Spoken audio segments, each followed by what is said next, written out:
La journée mondiale contre le paludisme a eu lieu ce mardi en Côte d'Ivoire. Comme dans plusieurs pays africains, cette journée se déroule dans un contexte d'énormes espoirs car la lutte contre la maladie connaît d'importants progrès ces 2 dernières décennies. Cependant, on constate une recrudescence des cas de décès imputables au paludisme. Une trouvaille du programme national de lutte contre le paludisme pourrait changer la donne. Il s'agit de la lutte anti-larvaire. Elle consiste à éliminer les moustiques sur le lieu de reproduction en utilisant des drones. Allons à la découverte de ce nouveau projet sanitaire avec notre confrère Mambo Abbé. Malgré son taux de mortalité qui a baissé progressivement pour atteindre 4,4 décès pour 100 000 habitants par an, le paludisme continue d'être l'un des principaux motifs de consultation hospitalière en Côte d'Ivoire avec un taux de 33%. Cette maladie est provoquée par le plasmodium, parasite qui est transmis à l'homme par la piqûre de la femelle du moustique de type Anophèle, qui se reproduit généralement dans les eaux stagnantes. Malheureusement, la Côte d'Ivoire, par l'instabilité de son climat et par sa végétation, est favorable à la reproduction de ce vecteur. À ces facteurs naturels, il faut ajouter l'insalubrité et les comportements humains, responsables de l'existence de nombreuses eaux stagnantes dans les localités du pays. La lutte anti-larvaire est une stratégie qui vient renforcer la lutte antivectorielle initiée par l'État ivoirien en 2016. Cette stratégie vise à réduire significativement la population des moustiques en les éliminant sur leur lieu de reproduction. Le programme national de lutte contre le palu a tué les vecteurs dans les maisons.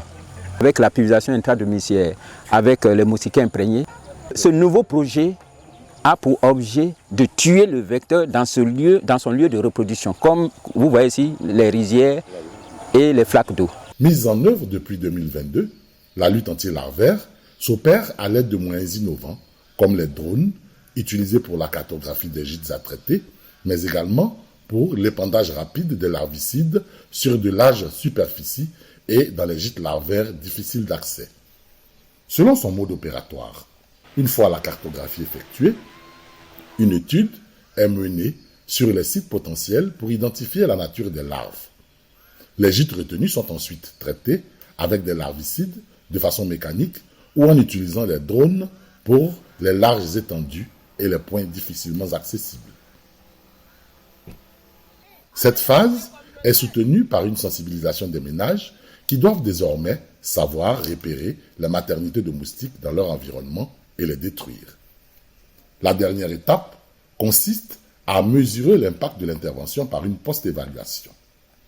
Cette activité sera menée cette année 2023 dans les districts sanitaires d'Agboville, de Tiasalé, de Mans, de Biankouma, de Touba et de Koro. Dans toutes ces localités, les études de préévaluation ont déjà débuté.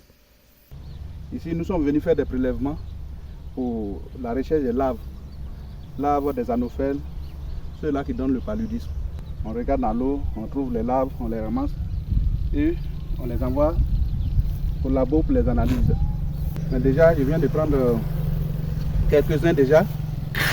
Ils sont du premier, deuxième stade et aussi quelques noms qui sont déjà prêts à devenir des moustiques.